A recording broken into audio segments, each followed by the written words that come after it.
Before we begin, please do me a massive favor and like this video and hit that subscribe button, as to be honest with you, it's the only way I'll know I'm not wasting my time on you guys.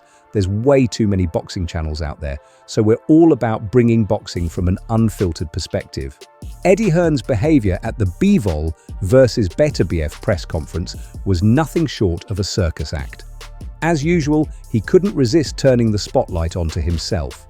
This wasn't about Bivol's fight, it was about Hearn's relentless ego. Beterbiev called him out for talking too much, and rightly so. Hearn is notorious for these antics, and he didn't hesitate to provoke Beterbiev, calling him arrogant while engaging in childish banter. It was Hearn's latest display of self-promotion over professionalism. This isn't the first time we've seen Hearn playing the fool at a press event. Time and time again, he's used these moments to make it all about him, positioning himself as the puppet master of boxing. But in this case, Hearn's obsession with staying in the limelight overshadowed what should have been the focus: the fighters themselves.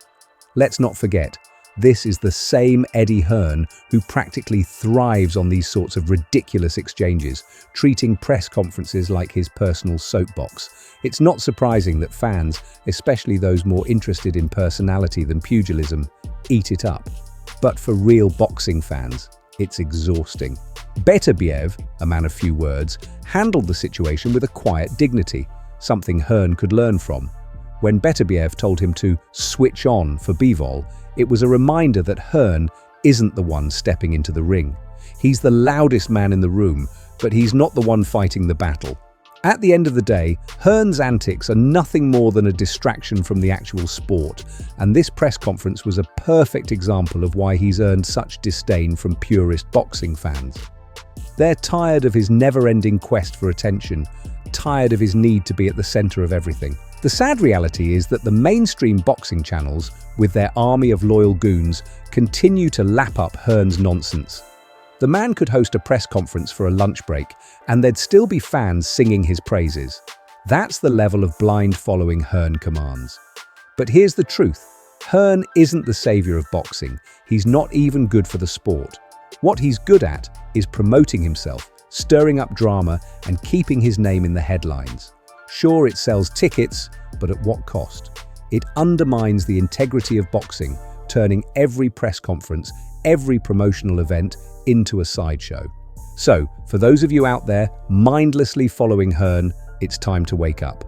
This guy isn't in it for boxing, he's in it for himself. And if you can't see that he's a complete prick by now, you're part of the problem. Let's not sugarcoat it. Hearn is a promoter, and promoters sell fights.